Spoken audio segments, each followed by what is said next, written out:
गोलियों और मिसाइलों तक ही सीमित नहीं है, बल्कि आपको बता दें कि एलके गोडा की भी ये जंग है और ईरान के खिलाफ अमेरिका इजराइल ने एआई को ऐसा हथियार बनाया जो सोचने से भी ज्यादा तेज हमला करता है।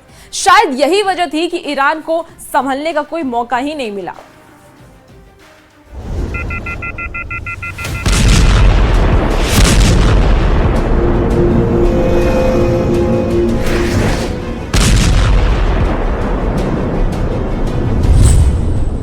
जंग के मैदान में एआई वाला ट्रिगर,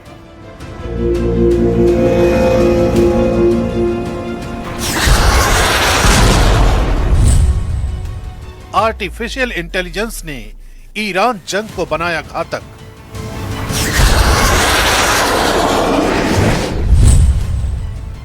पश्चिम एशिया की वॉर जोन में एआई बना गेम चेंजर।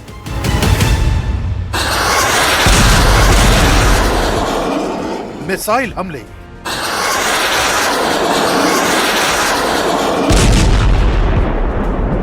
ड्रोन अटैक, बेशुमार बॉम्बिंग,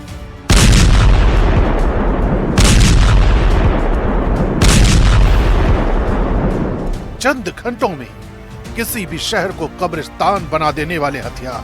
लेकिन ठहरिए, ईरान में जंग का यह मोर्चा पारंपरिक वॉरफेयर से अलग है, क्योंकि यहाँ ट्रिगर दबाने से पहले फैसला मशीन ले रही है।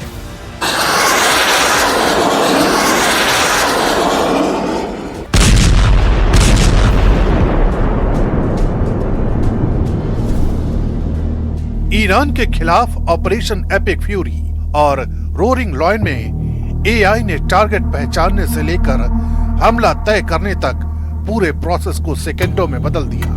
पहले जहां इंटेलिजेंस जुटाने में घंटों लगते थे, अब एल्गोरिदम ने वही काम पलक झपकते कर दिया। यही वजह रही कि पहले ही दिन सैकड़ों टारगेट्स एक साथ हिट हुए और ईरान को कुछ भी सोचने और संभलने का मौका तक नहीं मिला। And as we take decisive action to stop the threat posed by the terrorist regime in Iran with Operation Epic Fury. Is that a great name? Well, it's only good if you win. You know, you can only do. And we've won. Let me tell you, we've won. You know, you never like to say too early you won. We won. We won the bet. In the first hour, it was over.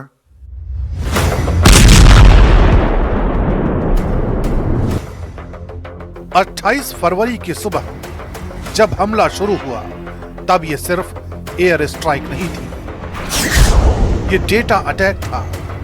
Satellite, drone और हर तरह की intelligence feed, AI ने सबको जोड़कर live war map बना दिया। उसी map पर टॉप लीडरशिप की लोकेशन लॉक और पहला वार सीधा वही हुआ, ईरान के सुप्रीम लीडर अली खामेनेई के ठिकाने पर, जहां वो अपने परिवार और कुछ बड़े अधिकारियों के साथ मीटिंग कर रहे थे।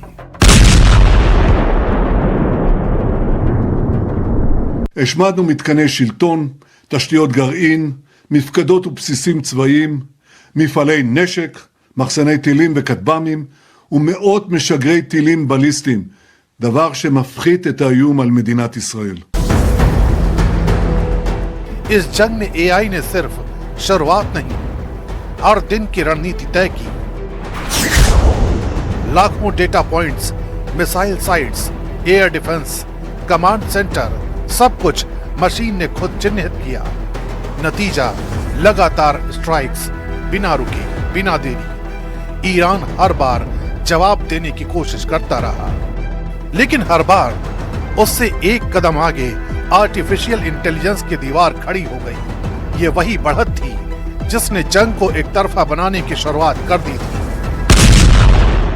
You know, they thought that in a matter of 2 or 3 days, they can go for a regime change, they can go for a rapid, clean victory, but they failed. So I believe that, option, plan A was a failure, and now they are trying other plans, but all of them have failed as well. And I don't think they have any, any realistic, end game in their mind. They have just started to attack. AI अब सिर्फ screen पर नहीं, मैदान में उतर चुका है। Drone song, जहां दर्जनों एआई ड्रोन खुद टारगेट पहचानते हैं और हमला करते हैं। ये ड्रोन किसी इंसान के आदेश का इंतजार नहीं करते, बल्कि खुद तय करते हैं कि हमला कब और कहां करना है। जमीन से लेकर आसमान तक हर मोर्चे पर एआई एक्टिव है, और यही वजह रही कि ईरान की कई अहम सैन्य क्षमताएं शुरुआती दिनों में ही कमजोर पड़ गईं।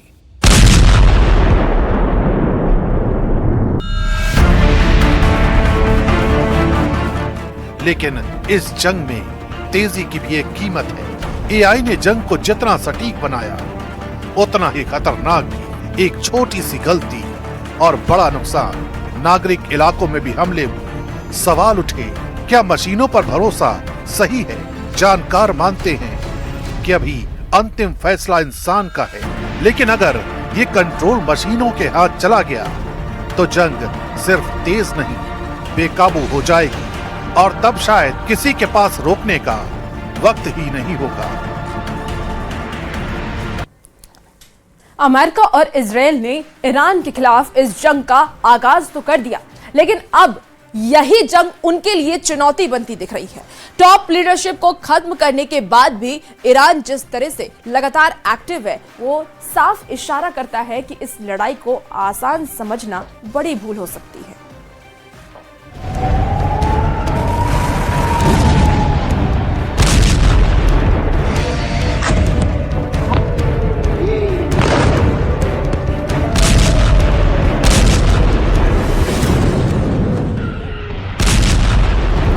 क्या ईरान पर हमला अमेरिका इजराइल पर भारी पड़ गया?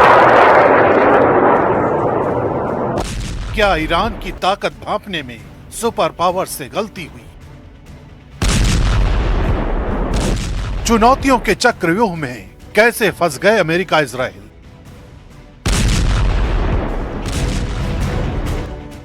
फरवरी 2026 के आखिर में जब अमेरिका और इजराइल ने ईरान पर हमला शुरू किया तो रणनीति साफ थी, सीधे सिर पर वार। इसे कहा गया डीकैपिटेशन स्ट्राइक, यानी टॉप लीडरशिप को खत्म करके पूरे सिस्टम को पंगु बना देना।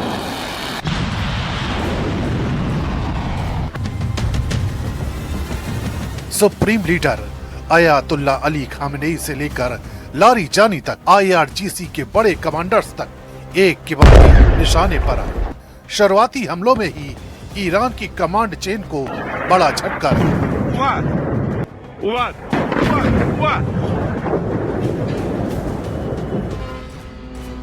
वॉशिंगटन और तेल अवीव को लगा कि ये जंग अब जल्दी खत्म हो जाएगी, लेकिन असली कहानी इसके बाद शुरू हुई। लीडरशिप पर इतने बड़े हमले के बाद भी ईरान पूरी तरह से ठहर नहीं गया।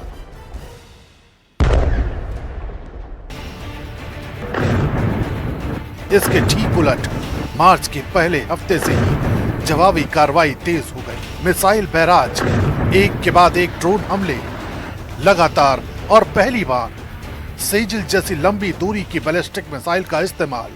तेल अवीव, यरूशलेम और आसपास इन धमाकों से थर्रा उठे।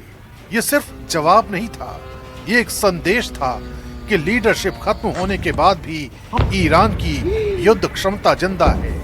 जंग अब सिर्फ ईरान और इजराइल तक सीमित नहीं रही। इराक, बहरीन और खाड़ी के दूसरे हिस्सों में अमेरिकी ठिकानों पर हमले शुरू हो गए। समुद्र में जहाजों को निशाना बनाया गया।